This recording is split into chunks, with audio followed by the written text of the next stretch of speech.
Hello and welcome to Unstress. My name is Dr. Ron Ehrlich. My guest today is Dr. Gary Fettke. He's an orthopaedic surgeon who has both a personal, he contracted cancer 17 years ago, and a professional interest in nutrition, as he's also seen firsthand from his patients the ravages of diabetes. Now, whether you're talking about the food pyramid, which was first launched on the Western world in 1992 and then morphed into the My Plate in the 2000s, and in Australia now we have the Australian Healthy Eating Guidelines, the advice has been pretty standard. Grains and carbs form the base of the pyramid, of the plan, and low fat is still the key, particularly demonizing saturated fats from animals, and of course the demon of all demons, cholesterol, which we've done programs on already. Well, Gary's advice is different. Low carb and healthy fats. And he has an interesting insight in how this mess we're in today of preventable diseases came about, what he refers to as medical evangelism. Now, given the epidemic of those preventable chronic degenerative diseases, given that carbohydrates break down quickly to sugars, which cause spikes in insulin, and given the key role that insulin plays in so many of those preventable diseases, this is a subject that affects us all. I hope you enjoy the conversation I had with Dr. Gary Fettke. Welcome to the show, Gary. Good morning, Ron. Gary, you have a talk which is called The Role of Nutrition in Everything, and that's something that's very appealing to me. But you've got a story, personally and professionally, that's a pretty powerful one, and I was wondering if you'd mind sharing some of that with our listeners. Well, I've got to try and simplify it down. Let's not go back to childbirth. I'll take the, No, we'll move on from childhood. I was a fat kid. Okay. And I think I was on multiple fad diets that my mother put me on probably from as young as I can remember. And I wasn't obese as per, almost the standard Australian child now, but certainly by, looking at old class photos, I was definitely the fat child in the classroom and the swimming school photos and that sort of thing. The good thing about it is nowadays I'm actually normal weight now, so I'm actually in a minority group. You've moved the goalpost. Yeah, well, if you're overweight or obese, you're in 2/3 of the population, and normal weight people are now minority groups, which allows you to speak out more because you're allowed to as a minority. Mm-hmm. So, I was struggling with my weight for a long time. I did an enormous amount of sport, and I did what most people did, which was to exercise to lose weight and control your weight, which is very much the Life Be In It campaign, which was 40 years old this year. Calories in, calories out. Well, but if you were overweight, it was actually because you were lazy. And that's really a message that we've had for the last 40 years, and I date it to the Life Be In It campaign. And then, so I struggled with that, but I kept myself reasonably fit and reasonable weight, but I was pushing the boundaries of exercise to do that. I've subsequently had a couple of hip replacements, but before I did that, I lost 23 kilos. And about 17 years ago, I had cancer, which changes one's life and certainly one's perspective on a few things, and when it comes to family and work and particularly lifestyle. One of the things about cancer, and you've had your journey as well through that. I don't call it a battle; I call it a journey, because it allows you to empower yourself and those around you, because it's a learning experience and you will grow from it. Yeah, and definitely. Even if you succumb to the disease, your family and those loved ones around you will change. And I see it as an experience that a lot of people go through. Yep. But not to embrace it, but you can't do much about it, so you might as well try and make some decisions for the long term. So part of that journey for me was to see what things I could control as distinct from what things I couldn't control. And central to that turned out to be nutrition. So I became a mature age student of that. There's a professor of biochemistry at Sydney Uni, and I think I get described as his most enthusiastic mature age student. So how long ago did you become that mature age student? I think I've been studying the other stuff since I had my tumour. But Right. it was really only about 7 years ago when I started talking about the role of sugar. And we have to remind ourselves that the sort of the definitive metabolism of fructose, which is half of sugar, it's half glucose, half fructose, that was really only described in November of 2010 by a fellow by the name of Luc Tappy. It's been described a bit, but if you actually put the definitive paper together, so all of this stuff about the problems of fructose and the metabolism of fructose is actually pretty well brand new. So it's not in my textbooks, won't be in your textbooks. It's in fact, it's barely in any modern textbook. And certainly it's not in any modern nutrition textbooks, because I've gone through those as part of my journey of challenging the system. So this is why the perils of sugar have actually only been identified in the last few years and becoming a public awareness. So I started talking at about 6 or 7 years ago from the metabolism aspect, whereas other people in the community, holistic practitioners, particularly the naturopaths, have been talking about the perils of sugar for decades. Well, dentists have obviously been hammering the point for the last 50 or 60 years, but yeah, there's much more to it. The Dental Association put together an enormous amount of work in the 1960s and presented that to the government, but were hammered by the Australian Workers Union, particularly to defending the jobs of Queensland sugar industry workers. I've read some of the papers that were put out by the Dentists Association, and it was extraordinary good work, but it completely got hammered by politics and financial interests, and that's been the ongoing battle. The thing that's intrigued me, and I've had my own journey with cancer in recent years as well, is when they check to see whether the cancer has spread, they do what's called a PET scan, and they inject radioactive glucose into the bloodstream, if I'm right. I think this is right, and because they know that cancer cells preferentially take up that glucose. Is that what a PET scan is, Gary? The PET scans can use a variety of different markers, of which the most common one is glucose, or a metabolite of it. I mean, that's one of my cancer talks, which is had a lot of viewings around the world. And I summarise that, and the PET scan really is, as you say, there's a preferential uptake of glucose. And it's really looking at cancer as a metabolic disease rather than as a genetic or a chromosomal one. Clearly they're intertwined, but for the last 80 years we've travelled the genetic chromosomal pathway because that's what we looked down the microscope and saw. And there was a fellow by the name of Otto Warburg who was describing this altered metabolism back in the 1920s. He won a Nobel Prize, not for that, but work related to it. And that work has almost been buried apart from a couple of researchers which continued it on in the 70s and 80s. It's getting a resurgence at the moment because looking at cancer as a metabolic problem opens a whole lot of other options. And I don't for 1 second say that you can, just by stopping eating sugar, that you'll reverse cancer or you'll cure cancer. But to look at nutrition as part of an adjunctive therapy and in relationship to the role of the traditional methods of surgery, chemo and radiotherapy. And for me, it's given me a tool that I think's played a role in my cancer management. And I don't think it's primarily related to the sugar. People think, if I reduce my sugar, then it will improve my cancer outcome. It's actually more complex than that, as most things are. And I think it's more related to the amount of glucose, which is half of sugar, that you take up. But more importantly, it's the amount of insulin that your body produces in response to it. So if you have glucose, or essentially carbohydrate is just glucose or fructose or chains of it linked together. If you have a significant amount of glucose in your diet or carbohydrate, then when you eat it, then your body will produce insulin to push that into the tissues. Now, insulin is critical to do that, and it's one of the factors that keeps our blood glucose nice and stable. The problem about insulin, side effect, is that it's a stimulant of cancer. It's a growth factor. And so I think the central role of looking at nutrition in cancer management is not just about reducing sugar, but it's about reducing the amount of insulin that your body produces.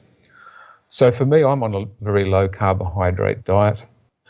I was insulin resistant, my weight was up, I had hypertension, And by what I eat now, I have a very, very small amount of insulin produced by my pancreas. So I'm not stimulating, or I'm reducing the amount of stimulation that I can to any tumour that I may have within my body. And that's the thing which you as an individual can take some control over. Now, Gary, we're jumping a little bit ahead here because I do want to talk a lot more about this low-carb approach to it, but going back to you as a surgeon, and I mean, we've skipped a few years from the fat kid who's done a lot of, and then had the hip replacement and all that, but you as a surgeon have been at the coalface. For example, I mean, we're talking about insulin, people immediately would be thinking about diabetes, and we hear that it's an epidemic, but it kind of rolls off the tongue very easily, but it's very, very serious, and you're at the coalface. When it gets serious, what do you do about it as a surgeon? Well, first of all, majority of our patients needing joint replacement are overweight and obese now. About a third of patients within the hospital system and sick patients have got diabetes. And if you've got diabetes, that effectively means your tissues are exposed to elevated amounts of glucose. I've got a piece of toast in my office which I use to explain it to patients, and it's called, when you get a piece of toast, a piece of bread, you put it in the toaster, it's called the Maillard reaction. It goes brown and goes a bit drier. And that's a cooking term, Maillard, for anybody who wants to look it up.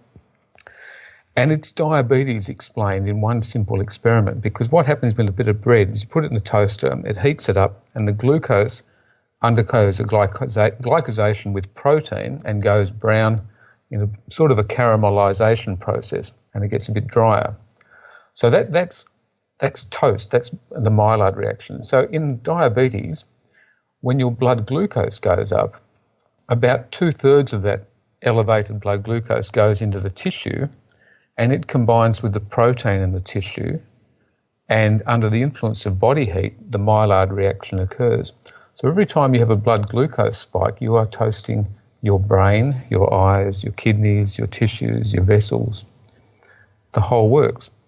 And I explain that, describe that to the endocrinologists from time to time, diabetes experts, and they go, "Oh my God, I've never thought of it like that." And I go, I won't go into the expletives. So why don't you explain that to every single person with diabetes? So when I explain that to people with diabetes, they go, "Oh, crikey, I don't want my blood glucose to go up." And a lot of the drugs we give to patients actually push glucose into the tissues, which is dumb as. And so, what I'm talking about is diabetes is an inability for your body to metabolize the carbohydrate glucose load that you present it with. So if you've got a kid with a nut allergy, you don't give them peanuts and then give them an adrenaline pen as a chaser. So why do we give people with diabetes who can't metabolize carbohydrate properly, why do we give them carbohydrate then tell them to have medication to reduce it? Now there's two things there that I think is worth mentioning to our listeners at this point, and that is that carbohydrates break down very quickly to glucose or sugars, glucose. And secondly, there's no more than about 4 or 8 grams of glucose meant to be circulating around the body at any one time. That's about 1 or 2 teaspoons of glucose. Is that right, Gary? Is that the I say it's only about 4 grams. 4 grams. 4 grams, which is 1 teaspoon of glucose equivalent. That's a normal blood glucose. Yeah. So putting that in perspective, 1 slice of bread is about 5 teaspoons of glucose. And potato, 4 or 5, a bowl of rice, a smallish bowl of rice or pasta is about, up to 16 to 20. So your body can only metabolize 1 of those, teaspoons, and the rest has got to be moved into the tissue under the influence of insulin. So if you can reduce the amount of glucose that you're presenting your body with, A, you're not going to need as much insulin, and B, your blood glucose is just not going to jump up. And then there's this complete and utter myth that the brain needs 130 grams of glucose per day that you need to eat. The small amount that the brain requires, and it's far less than 130 grams, can be produced by a thing called gluconeogenesis, which is where the liver metabolizes that glucose. The brain can actually function very nicely on a background of ketones, which can come from healthy fat eating. And I'm not into high-fat eating, but the amount that our bodies need to survive can be done on low carbohydrate, healthy fats, and a reasonable amount of protein, not high protein. And the amount of myths that are sitting there in the nutrition world are just astounding and causing harm. This actually you've been embroiled in a little bit of controversy amongst your medical fraternity, and I kind of, when I read about it, it's a sobering story for anybody who's genuinely interested in their health, or for that matter, the health of their patients. What was that about? Well, I'll clarify it right from the start. There's never been a single case of patient harm. I've never had a patient complaint, and I've never had a doctor complaint about what I'm recommending or talking about. I get reported almost annually, anonymously, by dietitians who are associated with the Dietitians Association of Australia, to the medical board. And it's an interesting process. And the science of what I've been talking about has been debated. I've virtually submitted a PhD on all of this through the medical boards. And they've come to say that, and what I still believe to be an extraordinary result, saying even if it's shown to be best practice, I'm not allowed to continue to talk about it. Obviously, talking to you, I'm going against that, but I've no one's listening, Gary. Don't worry. No. I suspect that might be wrong, Ron. I think so. But I've tried to clarify through the medical boards as to what I can and cannot speak about, where I can and cannot speak about it. A lot of my lectures are given overseas. I've gone back to giving public talks here in Australia. The medical board cannot actually answer my questions about that. It's currently coming up for a final review with the National Ombudsman at the moment. Obviously, I'm challenging it because I can't respect their decision, and particularly as I've pointed out to them, and that's been part of a Senate inquiry, that the material submitted to them has been biased and vexatious.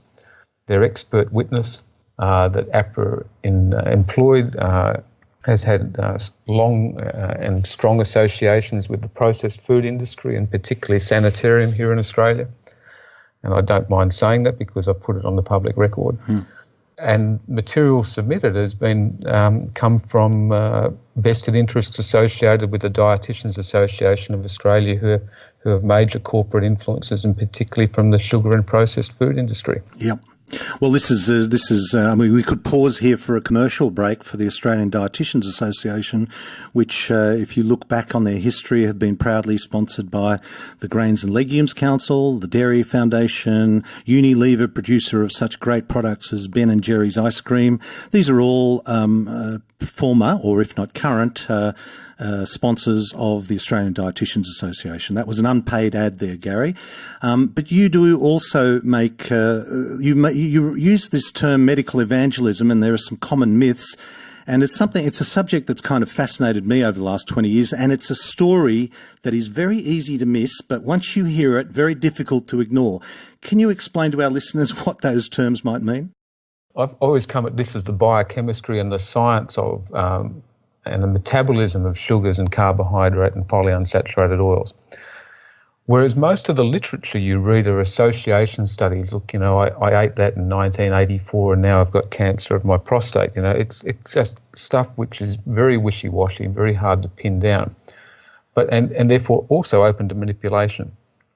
So my wife has been looking at myself here in Australia, arguing the science, and till I'm blue in the face. There's a fellow by the name of Professor Tim Noakes in South Africa who's had a very open legal case, and Tim's been in the same situation of arguing the science. And to be fair, when we debate the science, we actually haven't lost that debate.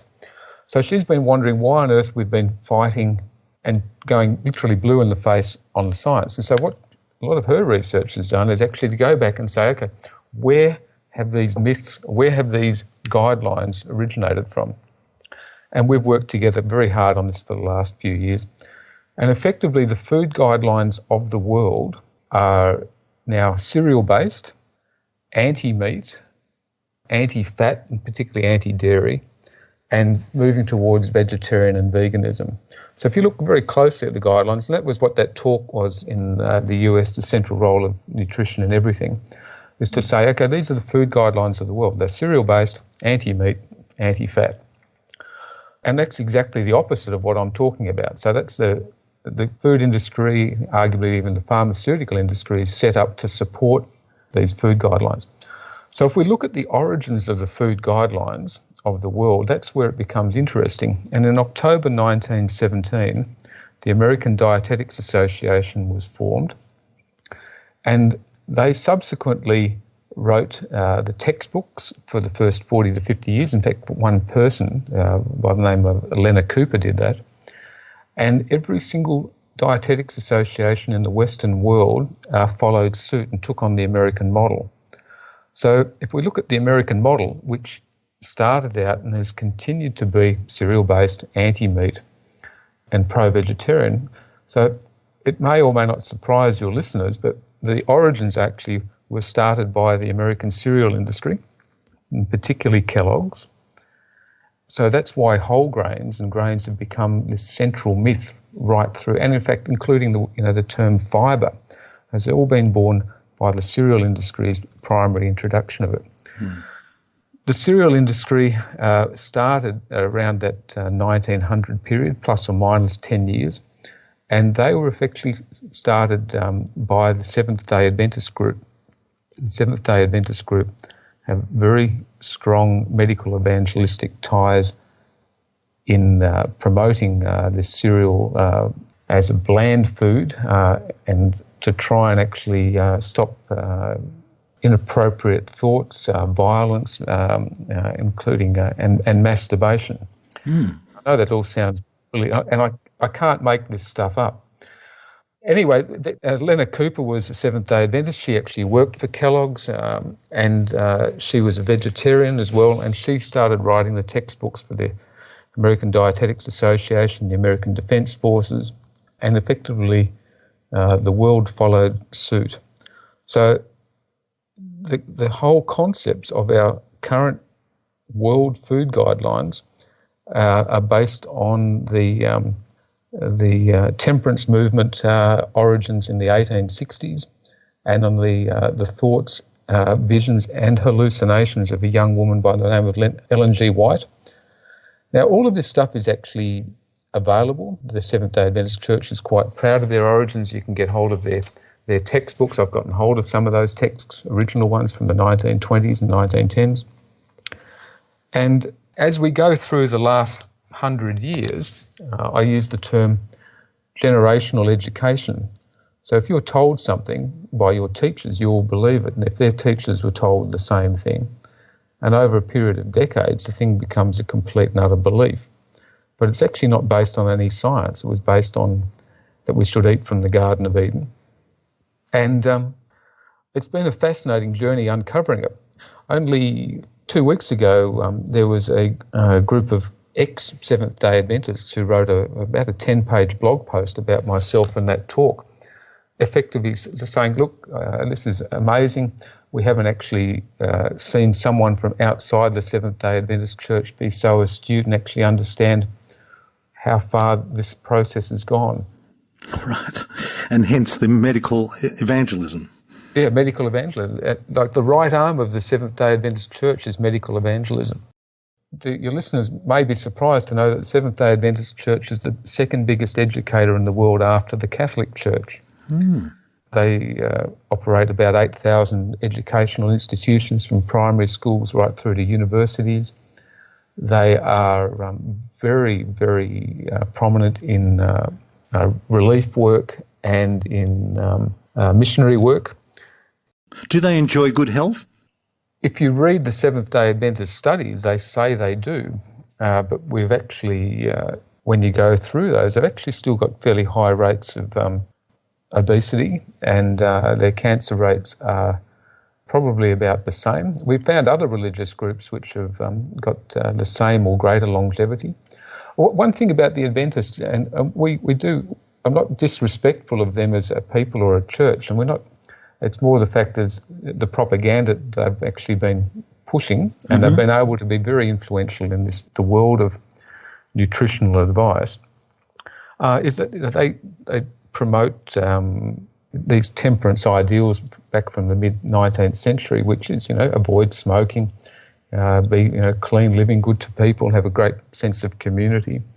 They're anti-smoking. So, from those aspects, that's actually, they're good ideals. But the whole promotion of being cereal-based and anti-meat does not protect you from obesity, diabetes, and cancer. And another flow-on from that cereal focus was, of course, the rise of vegetable oils. Or was it? Was that where the seed oils, they emerged in the early 1900s? No, that was sort of, there was a few factors there, but I wouldn't sort of tie it directly in with the cereals. You can, however, tie them back up with the soy industry, so that what we call hashtag fake meat concept of getting protein in is tied up with the soy industry.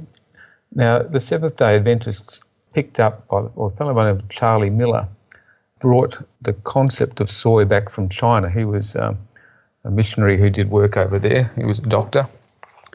And he brought the concept of soy being a healthy product back to the US. And he made observations on the fermented soys. He'd done it in a very traditional method, which is not the standard soy that's produced now on a mass effect. But he brought that back to the US. He commercialised it. And the whole soy industry, soybean, soy milk, was then introduced to the US, the world, and they then took that product back to China. So if we look at the soy industry, which is massive, and that will include the soy oils as well, that all comes back to one group who actually brought it into the US, commercialised it, and then vertically integrated that into their health message. The processed seed oils have sort of been come along for the ride there, and that's we won't drift down that path today. That's another side issue of how they were commercialised, and partly related to the war, First and Second World Wars.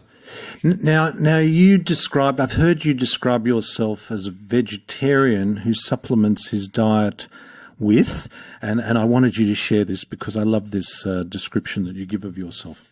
Well, if you're a vegetarian, it's socially acceptable, and if I was a doctor promoting vegetarianism, it's okay. And the dietetics associations, actually promote vegetarianism. And so if you get into trouble if you say avoid sugar because it's a food, but if you say avoid meat, then you don't get into trouble. And so the dietetics associations of the world have been promoting vegetarianism for 100 years. So I think that I came to realise that if I'm a vegetarian, I'm okay, but wait, there's more. There's more. Don't turn off yet, folks. As a vegetarian, I just need to supplement my food with a few other things. So I'm a carno, ovo, lacto, pesco, pollo vegetarian. Yep, let's just go through those one at a time. Carno. Yeah, so I can't actually survive from a health aspect just as a pure vegetarian. So I need to supplement with carno. I need to supplement with meat. I'm an ovo, so I need to supplement with eggs. I need to supplement as lactose, so I need my dairy. I also am a pesco vegetarian, so I need to supplement with fish. And I'm a pollo vegetarian, so I also find that I gain great supplementation with chicken. So we put that to music, which I'm not going to do to you because Belinda's far better at it, but I am a carno, ovo, lacto, pesco, pollo vegetarian. Wow. When I heard that for the first time, I thought, I can go with that form of vegetarianism. So effectively, I'm a vegetarian. I think we're all vegetarians. I just prefer to supplement with this other stuff called real food. Yeah, and I think I think we'd all agree that a diet based on lots and lots of vegetables of different colours are a really important part. But you've kind of earlier on we talked about low carb, and low carb is a term, and low carb and it's healthy fats, not necessarily high fats.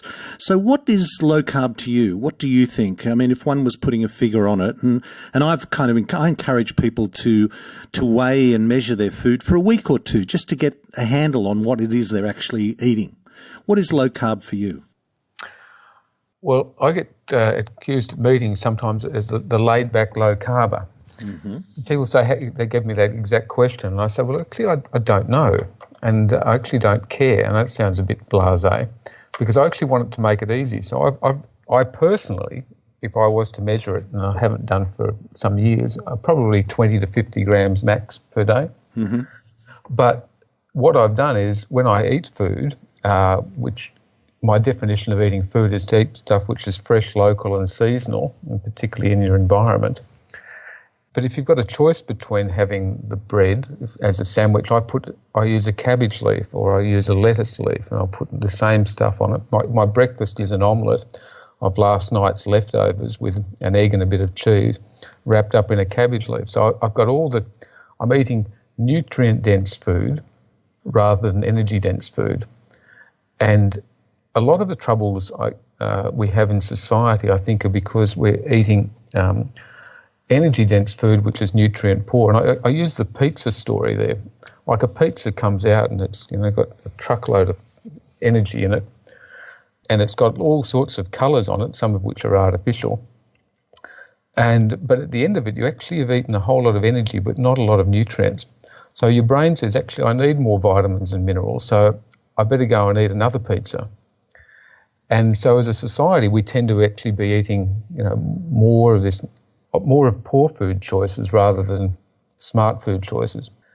And to borrow a term from Karen Zinn, who's a dietitian in New Zealand, who was probably one of the very first dietitians in the world to what I call come out about this, our life is very much empty pantry, full fridge. And so there's very little, stuff in a packet that's on our shelves apart from seeds and granola mix and some nuts, and the rest is in the fridge. Yeah, no, I love that. Energy dense, nutrient poor. That's what most people are out there eating, and the focus being on nutrient dense. Now, I was going to ask you what your 3, 4 or 5 tips for our listeners were, but I think that was a beauty. Can I ask you this, though, and just finishing up, and I ask this of a lot of my guests, what do you think the biggest challenge is to people in our modern world on their health journey? Oh, to sift through the propaganda. To sift through, okay. God, we're challenging virtually everything, because every time I open up a concept, and we can, even the fibre one, which is, you just find out most things are just a house of cards. And only yesterday the Australian government have adopted a concept that we need to increase the amount of fibre intake. But when you look at the press release and then you look at the articles, the information supplied to the government has solely come from a Kellogg-sponsored research project, and the researcher that they used, she's a dietitian, that she does work pretty well solely for the food industry, and whether or not it's the sugar industry or Nestle or Kellogg's. And the papers presented have not been put in peer-reviewed journals, and the articles she quotes have actually come from the food industry. And yet the government's gone along and adopted this as a press release. And that's a tragedy, because we hope that our government's going to be a bit smarter than that. But if the government's swallowing propaganda that's actually just come straight out of the material from the cereal and grain industry, this is a tragedy. So I know many intelligent people who just struggle to get through all the information, and it takes an enormous amount of work to actually sift through the propaganda. So, but you've talked about it before. The most important person who's responsible for your health is yourself. That is the overriding message of this podcast and this program. So, Gary, thank you so much for joining us today. It's been terrific. We're going to have links to your website and a lot of those talks that you've given, which are terrific. They're available on YouTube, and we're going to have links to them on our website as well. So thank you so much for joining us today. Pleasure, Ron. Gary's message is an important one, and in case you missed it, he mentioned the role of insulin in metabolizing cancer cells, in driving them along. Is it a coincidence that we have an epidemic in diabetes, obesity, dementia? Now, dementia is now being referred to as a form of type type 3 diabetes, where the brain cells are insulin resistant and degenerate and die. Now, carbs, sugar, insulin, they are all connected. And as a general rule, the lower your insulin levels are, the better your health. That's across the board. I mean, every single disease is implicated. And now consider this. 1 in 2 men, 1 in 3 women will get cancer by 65. And childhood cancers are on the rise. So I think that's pretty important. Now, another interesting thing to consider is that the standard advice given by the health authorities. Now, for example, the Australian Diabetes Council, when it was celebrating its 75th anniversary a few years ago, published their 10-step plan for living with diabetes. The key word here is with diabetes. It's also worth remembering that 85% of diabetes is preventable type 2 diabetes. Sorry, I'm getting excited here. The cure to that, I think almost everyone knows it. It's proper nutrition and movement. Step 1 from the council in their 10-step plan was to eat carbohydrates with every meal and avoid fats. Now, if you follow that advice, you will in fact live your life with diabetes. Now, it's been hammered into us that we need carbs to provide glucose for food, for energy to drive our cells. Well, let me tell you, the body is pretty smart, and as Gary mentioned, it can get all its energy it needs from healthy fats and healthy proteins. Now, do you want to stand by a fire? If you think about your body as you're constantly feeding the fire that drives our bodies, if you want to be standing around all day feeding your body kindling, and that is the 3 to 5 meals per day model, or would you rather just throw a log on the fire and get on with your day, not feeling constantly hungry, and most importantly, keeping your insulin levels low? I also loved Gary's description of himself as a vegetarian. This is something I can really relate to, who supplements his diet with meat, eggs, dairy and poultry and fish, keeping carbs low. Now, he mentioned the 20 to 50 gram per day, and I'd encourage you to spend a week or two measuring your food. You don't have to do it all your life. You just need to get a sense of what you are actually consuming. And I'll have a link to a carb counter on the side to help you with that. It's also worth noting that carbohydrates are not an essential nutrient, unlike proteins, fats, and trace minerals, which are. But the current guidelines or recommended daily intake for carbohydrates is 310 grams per day. Now that is quite a difference to the 20 to 50 grams that Gary is suggesting in the low-carb, healthy fat approach. Now, having been diagnosed with cancer myself a few years ago, this really struck a chord with me, what he was saying about pushing insulin, pushing cancer along. I have always aimed for 70 grams of carb a day, which I actually think is surprisingly sustainable and doable. Anyway, for me, it's a timely reminder to keep the carbs low, but you've also got to include healthy fats in that. That's really important.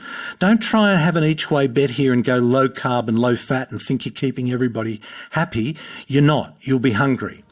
Start benchmarking yourself. Give this a go for a few months. You might be surprised at just how well you can feel.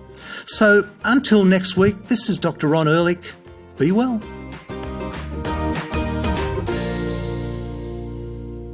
This podcast provides general information and discussion about medicine, health and related subjects. The content is not intended and should not be construed as medical advice or as a substitute for care by a qualified medical practitioner. If you or any other person has a medical concern, he or she should consult with an appropriately qualified medical practitioner. Guests who speak in this podcast